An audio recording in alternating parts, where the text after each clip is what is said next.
What's up, fight fans, and welcome back to the Coach and the Kid. Once again, I am the Kid, and we have the Coach here with a new name. I'm sure a lot of you guys saw our recap. Coach, how are we feeling this week? Much better. I'm a little tired tonight, but I'm tired of being criticized over my crappy picks. But you know what? That's what I did. That's what I deserve. It's all good. I'm moving forward. Always moving. I'm like a shark. If I don't move forward, I die. So that's where I'm at. I'm looking forward to Saturday. Coach, you are alive and well, and the best part about this game is you can't get any worse than you were last week.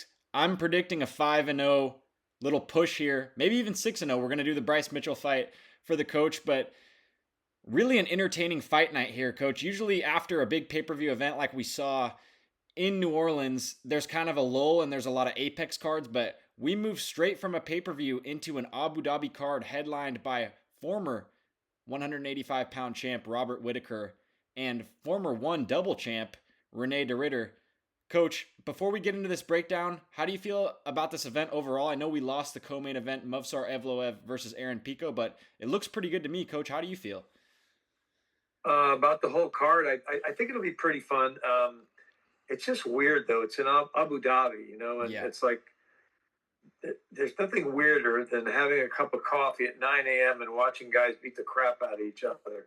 That to me, because it almost seems like MMA is a nighttime thing, and 9 a.m. is just too weird for. But I'll be watching it because here's the thing: my wife's out of town, so I will be undisturbed, and I will be the undisputed champ of my house.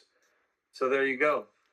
I like it, Coach. I think the other oddity of this card is not having a Russian in the main event. I know we have Piotr Yan in the co-main event, but usually we see like a matchup where the last time we were in Abu Dhabi, we had Robert Whittaker versus Ikram Aleskarov, and then we also had Robert Whittaker fight Hamzat Chimaev. Usually there's some form of Russian blood in the main event, but today we have Rene de Ridder versus Robert Whittaker, two men that couldn't be further from Russian, Coach, and I'm excited about this. I'm really pumped about this UFC Abu Dhabi card, and I think we get right into it on the main card. Yeah, let's start rushing into it.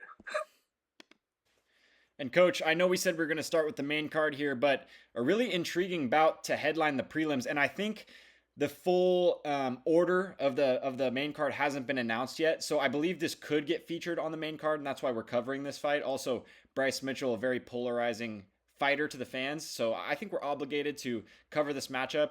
Let's just go over it real quick. Bryce Mitchell makes his 135-pound debut against the ever-dangerous Said Nurmagomedov. And Coach, while I don't like fighters going down when they feel too small for a division, I'm more in favor of fighters going up when they feel like the weight cut is too much and they want to feel more pure.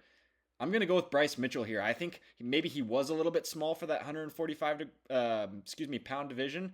And while you see the last name, Said Nurmagomedov, he's not a grappler. He's a pure striker. I think Bryce Mitchell takes full advantage of that, uses his grappling, and we've seen him beat some really good guys. We saw him put it on Edson Barbosa, and people forget that Bryce Mitchell versus Ilia Topuria fight was pretty much a pick'em going into that fight. I mean, I think Topuria was a slight favorite, but imagine if that fight happened today. Topuria would be a minus 3,000 favorite. You wouldn't even be able to get a line on that fight. Coach, long story short, I'm going with Bryce Mitchell here to use his grappling, kind of make a run here at 135. I think this is a favorable matchup for him. Where are you going with this one? I'm going to Chipotle to get my burrito back because I'm going with Nurmagomedov, and I think he's a pretty good striker, but he can also choke a guy out. Yes. And I've got him either KOing or choking out Bryce. I just don't. And if Bryce doesn't take him to the ground, he's not going to win, and that's the bottom line. He's going to get his ass kicked. That's what I'm thinking. Coach, we're on opposite and sides. that's all I got to say on that. I want my damn burrito back. So we're gonna go back. I kind of introduced the burrito bets, and this is gonna be our burrito bet fight of the night. Chipotle, if you're watching, somebody, an executive, if you want to sponsor, even the local taqueria from Santa Barbara, Fairfield, or Napa, if you guys, anybody wants to sponsor that bet, we'll happily throw your name in the intro or the outro or the middle. Doesn't matter where. We can have a little 2-minute segment for you. Coach, that can be our first sponsor. Let's go. I got Bryce Mitchell. You got Said Nurmagomedov. A burrito's on the line, and we're going to move right into the main card, Coach, with a light heavyweight bout. Yeah, and if I win, it's guacamole too, okay? Fair. We'll do that for sure. Coach is trying to redeem himself there after I won the burrito bet with Paulo Costa. And really, that should count for 2 burritos. It was a plus 200 underdog. But anyways, nonetheless, Coach, we go to Nikita Krylov versus Bogdan Guskov. And Coach, last time we saw Nikita Krylov, he was a big favorite against Dominic Reyes at that UFC Miami card. And Dominic Reyes really starched him bad, and Nikita Krylov had no moments in that fight. And I think people are going to be all over Bogdan this week, but I just really haven't seen anything from him yet. I mean, this is a guy who had a little bit of hype coming into the UFC. He kind of looks like an evil Anthony Smith. That's what people were calling him.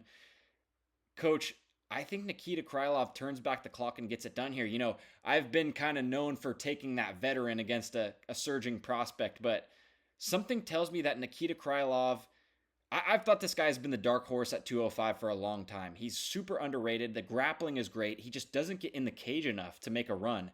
And I think this isn't going to be the start of a title run for him, but I think he can turn back Bogdan Guskov here, Coach. What do you think? I agree with you. And Guskov, I think he was taken down and beaten his last, the 3 matches that he lost, he was taken down.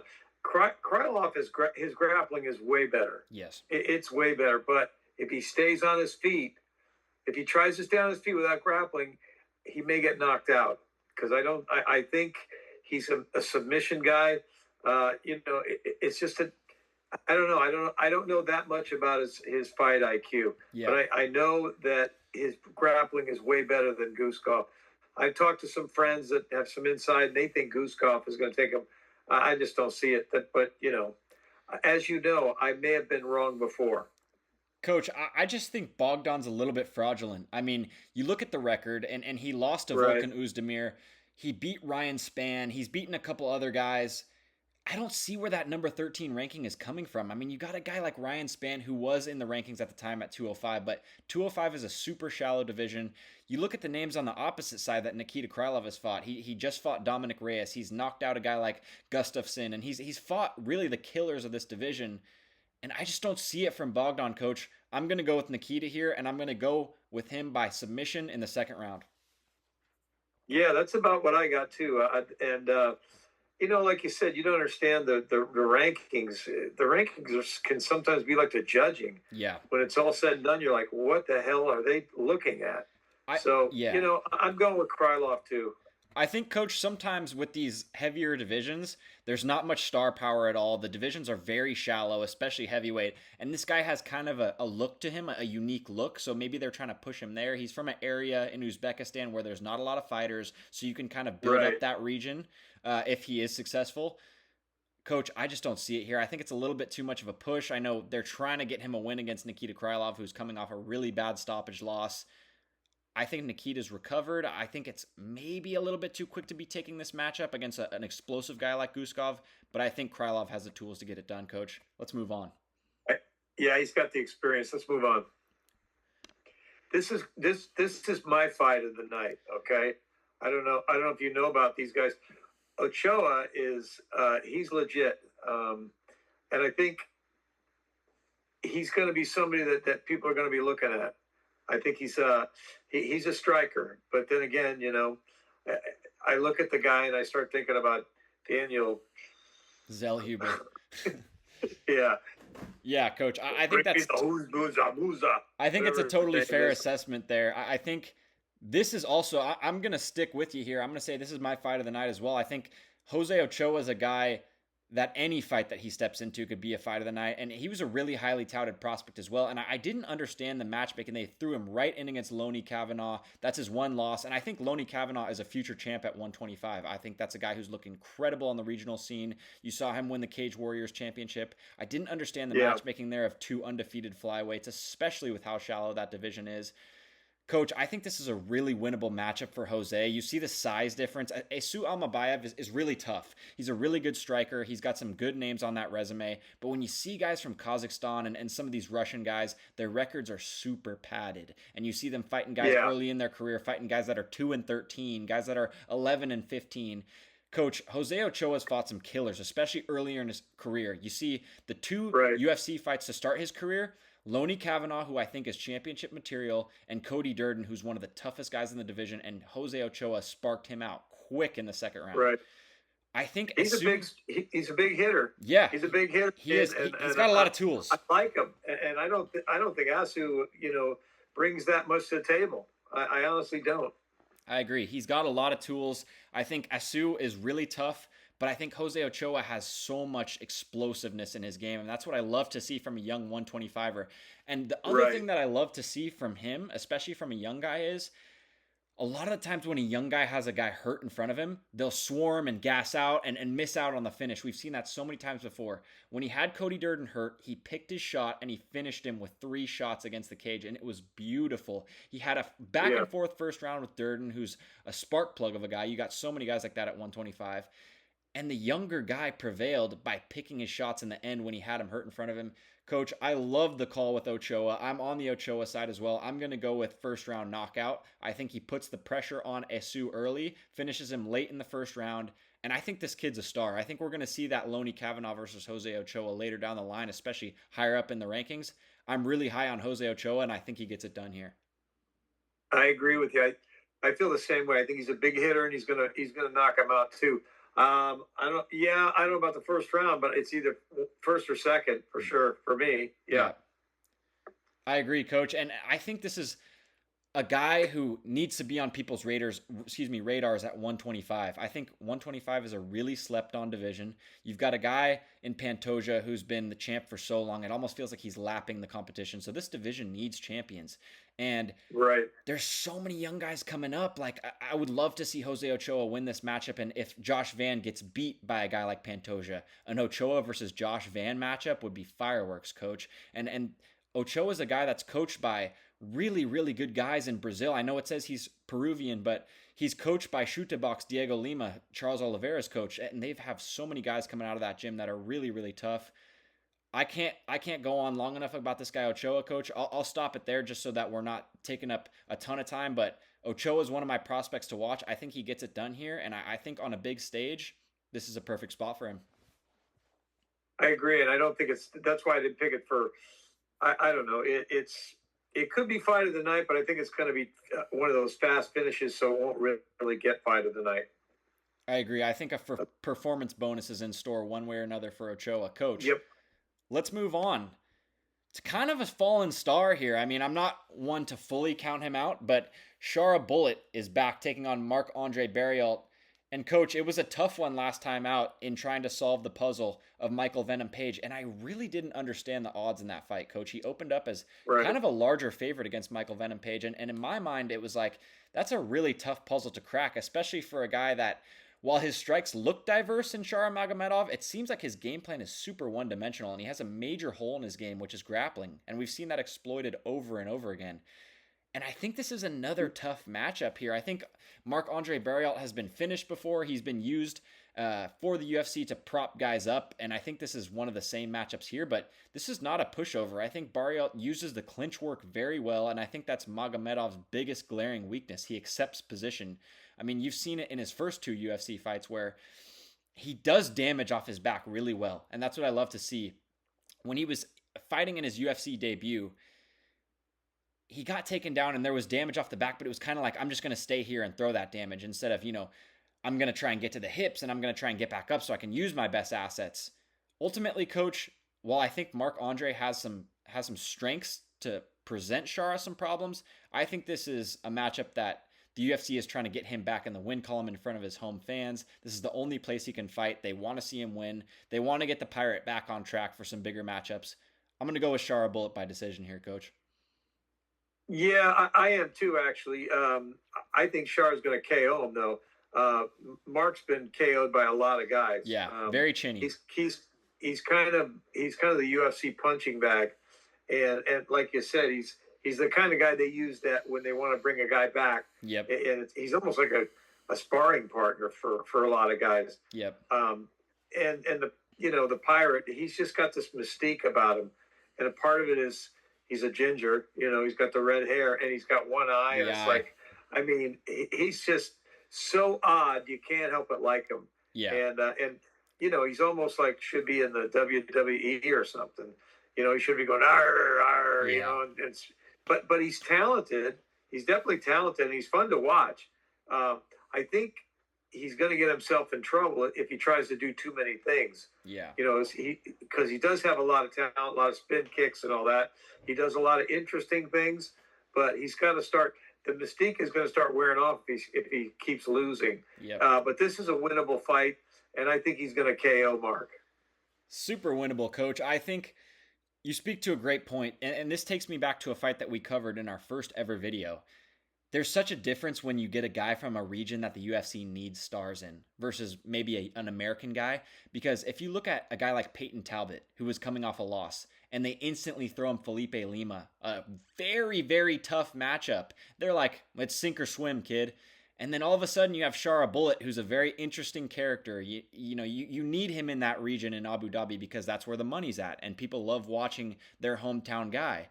And you have him coming off a loss, and you throw a Marc-Andre Barriault on home soil.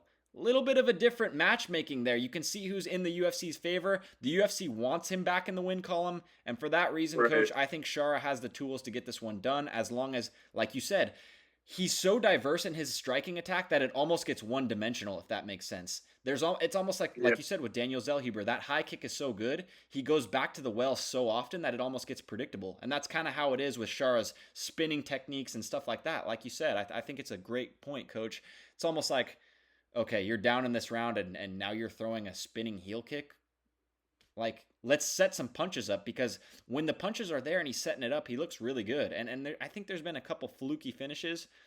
Ultimately, I don't think this is the matchup where I'm thinking Shara Bullet gets fraud checked again here. I think this is just a run-of-the-mill guy he can finish or beat, and I think he gets it done here, Coach. I think this is kind of a layup line fight. I think he kind of has to get it done because I think that in Abu Dhabi they're going to want him to win because it's the only place he can fight. Yep. So, and he's going to be a crowd favorite. I mean, it's one of those fights that the fans are going to love, and the sheiks are going to dig it, and the money's going to be good, and Dane is setting this up to make people happy over there because that's where his bread's buttered at, so to speak. So, yeah, let's move on to the next one, which is weird. I agree, Coach. We're both on the same side here.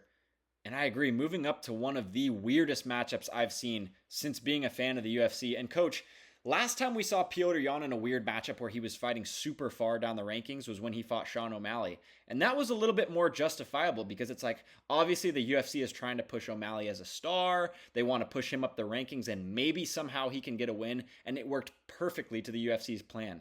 They kind of snaked Yan out of a decision there, at least from my opinion. I know we were both in agreement that Yan won that O'Malley fight. And that allowed them to push him towards a title. Coach, right. I don't see the same thing here. I don't see McGee as being a guy who's like, oh, we need him for star power. He's a very soft-spoken guy, family guy. I really like Marcus McGee, and I've been high on him. He trains out of the same gym as O'Malley. He's from Scottsdale. Coach, I think Petr Yan beats the brakes off of Marcus McGee here. I think Yan is so diverse. People were writing him off after a couple losses. He lost twice to Aljamain Sterling. One was super questionable with the stoppage, and the second was a really close decision. And then he lost to Merab Dvalishvili, which at the time was kind of like, ooh, he got dominated. He might be washed. But now we realize Merab is doing that to everybody. So how much stock can you put in that loss? And then he comes back, he tears his ACL mid-fight, and then he puts on a masterclass against Song Yadong, and then he puts another masterclass on against Davison Figueiredo. Coach, Yan does not need to take this matchup. I think the UFC just announced fights today. Merab will be fighting against Corey Sandhagen in the co-main event. But, Coach, I think Petr Yan could 100% sit this one out. He's got a win over Corey Sandhagen, who's fighting for the title. But Yan is a badass. He's going to come back in. He said, I just want to fight. I don't care who it is. I want to stay sharp. This is a dude who not only won a scholarship at Tiger Muay Thai, but he was one of the striking coaches. So that shows you his striking acumen there. Coach, I know I'm going on a little bit about this here, but I think Yan is one of the most talented mixed martial artists I have ever seen in my time watching the sport. And when I first started watching, he was the champion. He had beaten guys like Aldo convincingly. I thought he was unbeatable, Coach. He was kind of that robot mystique, almost like a Kawhi Leonard in his prime when he was playing basketball. And it was like, there's no shake in this guy. There's no phase in this guy. Is there any holes in his game? And I still kind of feel that way. Even though Merab exposed a little bit of that, I think Yan can beat anybody in the world on any given night. And I think he turns back McGee strongly here. I think Yan kind of tends to be that guy that drops the first round and downloads some information like we saw in the Corey Sandhagen fight. But even so, if he drops this first round, I cannot see him losing this fight. This is my lock of the week. I think Petr Yan dismantles Marcus McGee. I don't think Marcus McGee has seen anywhere near the level of fighter of Petr Yan, Coach. What do you think?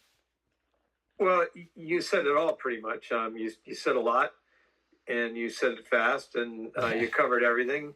And I agree with all of it. And I think this is going to be the snore fest of the night, because I think Petr Yan is he's going to teach Marcus, that this is how you fight.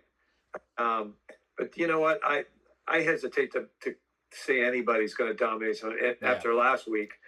But I mean, I don't understand this matchup at all. And I mean, sometimes it seems like the UFC goes, well, we owe this guy a fight. Who can we get? Yeah. And he wants to fight, and he's a name. Let's just throw him out there, and it'll be a tune-up for him for whatever.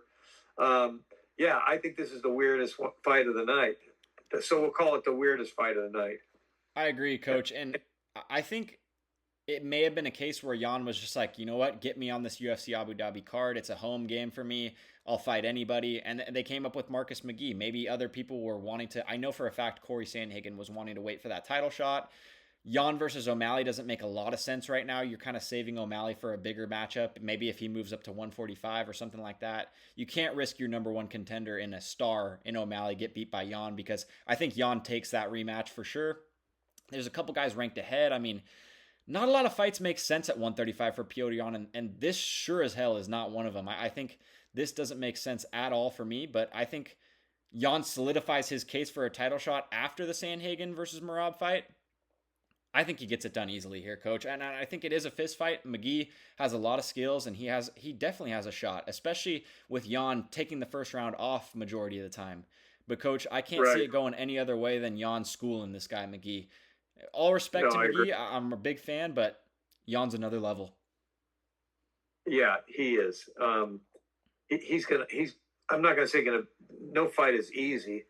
I don't think the only fight that I ever saw that was easy was Street Jesus, and that was a fluke. Yeah. But other than that, I'm taking Petr Yan too. I like him a lot, and yeah, it's just the dumbest fight of the night to me. So let's move on to the main. Agreed, Coach. Moving on to our main event of the evening, and as we mentioned in the intro, Coach, it kind of feels like Robert Whittaker has been a staple of these Abu Dhabi events. I don't know if the Sheiks have been requesting to bring him back, or if he's a fan favorite over there in Abu Dhabi. But he is back in the main event against Rene de Ridder.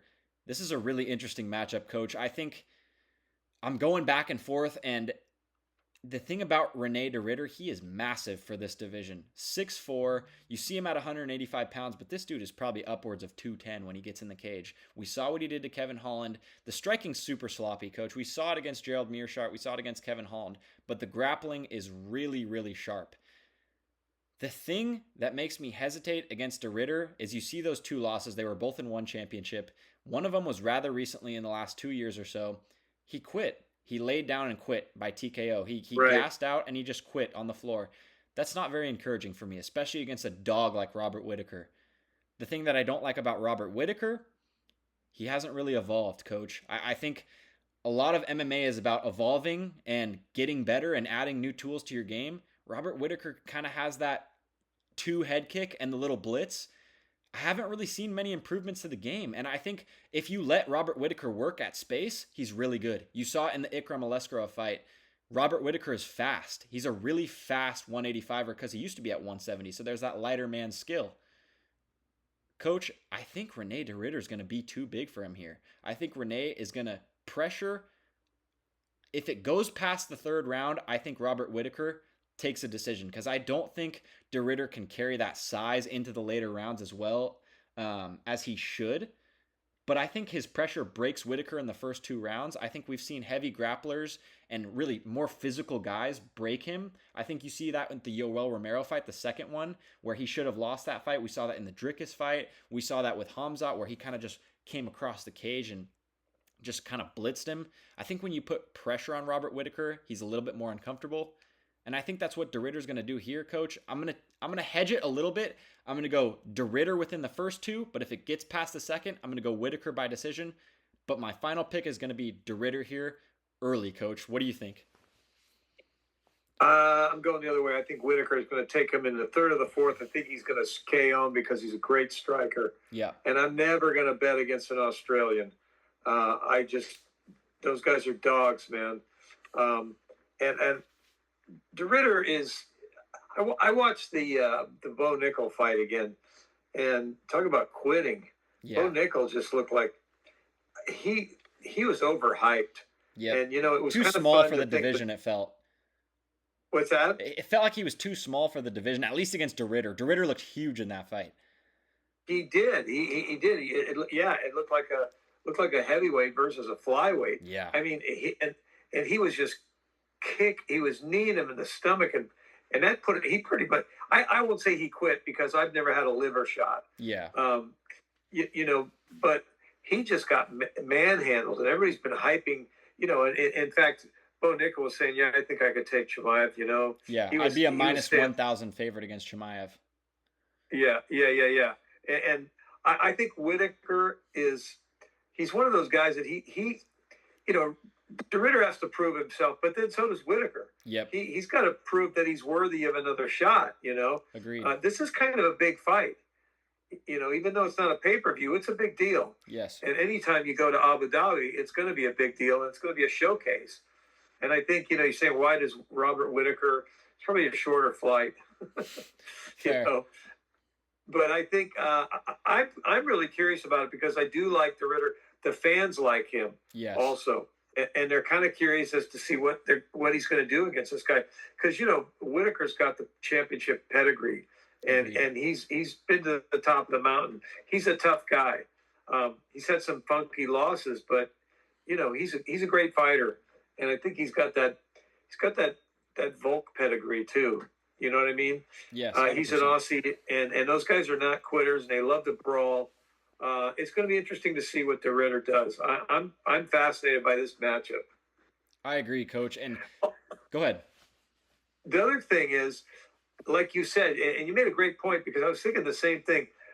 How's De Ridder going to do in a 5? If he gets to 4 and 5, his cardio I bet sucks because he's big. Yeah. And it's okay when in the first couple of rounds you're hyped and the adrenaline's going. You start getting dragged into the deep end, man, and it changes everything. Yes. And Whittaker's been there before, so I got to go with Whittaker. I like him too.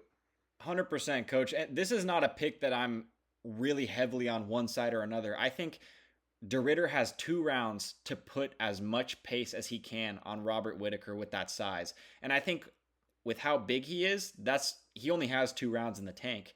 If Robert Whittaker can weather the storm and take that into the championship rounds and even into the 3rd round, it's major advantage Robert Whittaker. He's had that championship round experience. Like you said, he has the championship pedigree. A lot of people haven't even been watching the sport long enough to realize that Robert Whittaker was the champion of the world because they've seen him lose to Adesanya a couple times, take a couple other losses. This guy is one of the most elite fighters in the world. He has beaten the who's who of the division. He's beat Yoel Romero twice. He's beat Darren Till. I thought he beat Adesanya in that second fight. He's beat Ikram Aleskrov quick in the first round by knockout. Ton of wins, Coach. He's beaten Marvin Vettori. He's beaten Paulo Costa. You look at all the guys around that fringe top 10, Robert Whittaker's taken out most of them. And I think if he can get through those first 2 rounds where Renee's going to be pressuring him super heavy, he takes this fight by decision or late stoppage. But, Coach, I'm really discouraged by that last Hamzat fight where I think guys that put pressure on him really scare me. If this was the only striking matchup, if he was fighting a guy that was going to keep it on the feet and he was around the same size, Robert Whittaker's veteran savvy and striking IQ take this 10 times out of 10.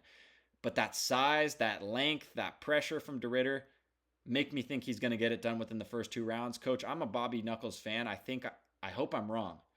And well, Hamzat, there's certain fighters that just have this mystique and this aura. Yeah.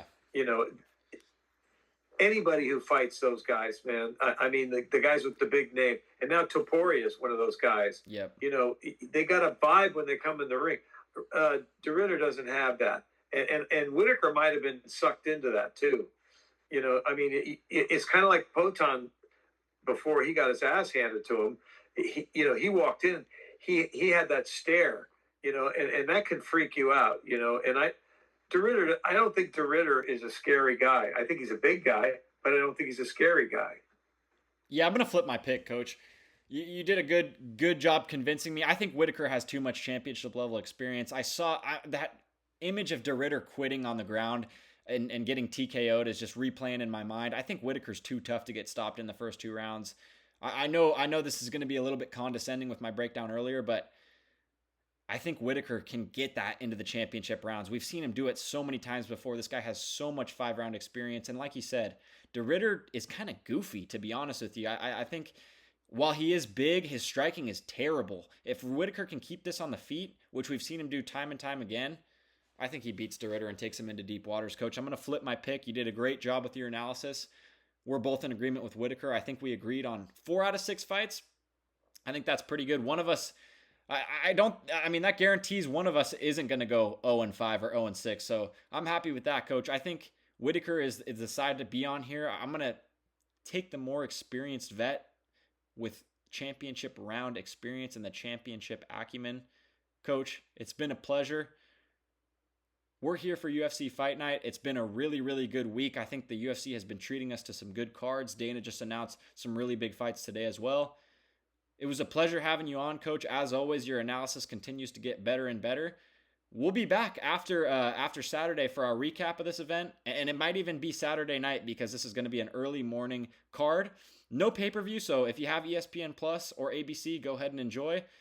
Guys, sit back, relax, enjoy. Comment your picks down below. If you did better than us last week, go ahead and talk your crap. If you did worse, which I mean for Coach, I don't know if it's possible, but if you did worse than me, if you did better than me, go ahead and give us some flack. Tell us what you want to see next, Coach. It's been a pleasure. It's been a pleasure for me too. And if you could just mention a couple more times that I was 0-5, that would be great, because I don't think anybody got the message.